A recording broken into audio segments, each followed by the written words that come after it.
because this exercise underscores how big the game in Oxford in 2 weeks is. Now, what, 9 days away? 10 days away? The Ole Miss and Kentucky game. So here is your mock projected 12-team playoff, if there was a 12-team playoff this year. Number 1 overall seed, which gets a bye into the second round, is Georgia. The number 2 overall seed is Ohio State. By the way, Georgia, you want to talk about undisputed. I mean, what they did to Oregon in week 1, what they did on the road against South Carolina in week 3. Yeah, they're number 1. Ohio State at 2. Southern Cal, based on what they've done so far, at 3. And Clemson at 4. Then you get into the on-campus games. Remember, 5, 6, 7, and 8 will host games in the first round, we think, at their stadium. Penn State would be hosting a game as the number 5 seed. Alabama, as the number 6 seed, would be hosting. Oklahoma, as the number 7 seed, would be hosting. And Arkansas, as the number 8 seed, would be hosting. Who would those opponents be? Arkansas would host Oklahoma State. Oklahoma would host Kentucky, which says to me the winner of that Ole Miss-Kentucky game in 2 weeks, based on only what we've seen so far. I mean, this is a little bit of a far-fetched exercise again. But if you were seeding the playoff that doesn't exist after week 5, the winner of Ole Miss Kentucky will be in the playoff. That's significant, though, because this is what we've been talking about for so long. That's a big game. It's going to be a big game. Despite it being at 11 a.m., I expect it to be a very few empty seats, if any at all. Oh, no, it's going to be packed. There are like 800 tickets remaining for that game. But at the end of the day, what is on the line? What is truly on the line? A Sugar Bowl? Which is cool. I love New Orleans. I love New Orleans. Yeah, you do. It's my favorite place to go visit. Love it there. But imagine what that would feel like if it were the winner is on the right side of the playoff bubble. Mm-hmm. It just makes that a game that will feel big because it will. Hey, Borky. It just means more. It just means more. Exactly. But that's exactly what it would be. It's why people like Barrett Sallee, who I like, saying that it ruins the regular season. No, because Ole Miss Kentucky, a game that traditionally nobody cares about. This year's a different story. Kentucky is a well-respected program under Mark Stoops, and nationally, sorry, State fans, everybody loves Lane Kiffin. The only people that don't spend some time in their life in Oktibbeha County or Knoxville, Tennessee. Otherwise...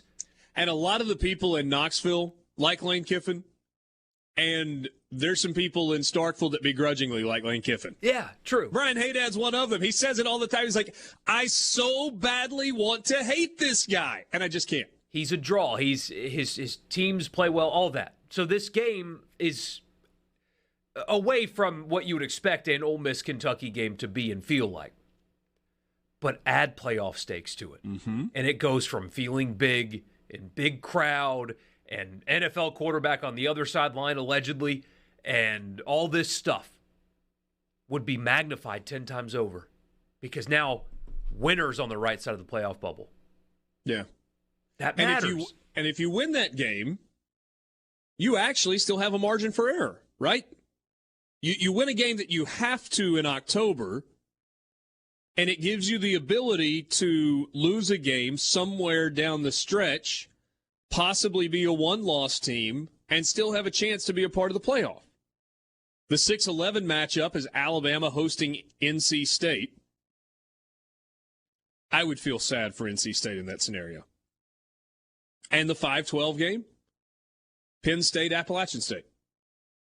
Now, Appalachian State does have a loss, but based on the group of 5 teams that are out there, because they have the win against Texas A&M and because of that Hail Mary victory against Troy on Saturday, they have a slight nudge over a 3-0 Tulane, a 3-0 SMU or Coastal Carolina.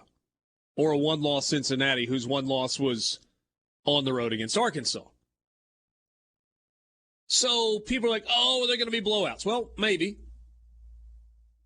I would think that Oklahoma would be a significant favorite over Kentucky. Arkansas, Oklahoma State might be an incredible football game. And you would get it in Fayetteville.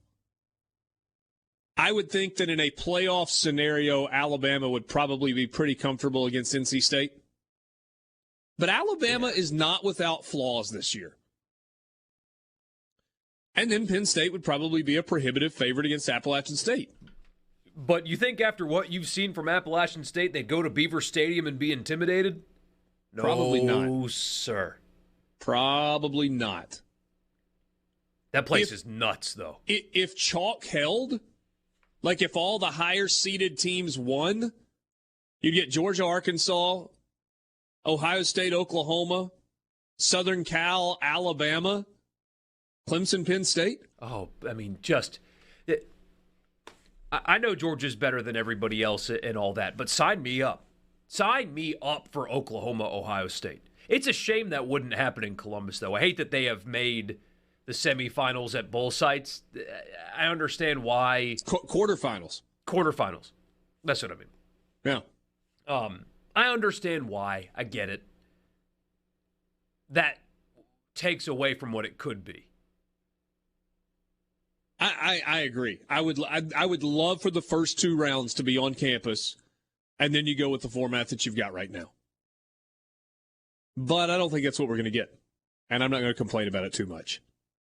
Not too much. I mean, Georgia, Arkansas in New Orleans, Clemson, Penn State in where? Charlotte. Miami. I think they're going to use the existing games. Ohio State, Oklahoma in the Rose Bowl?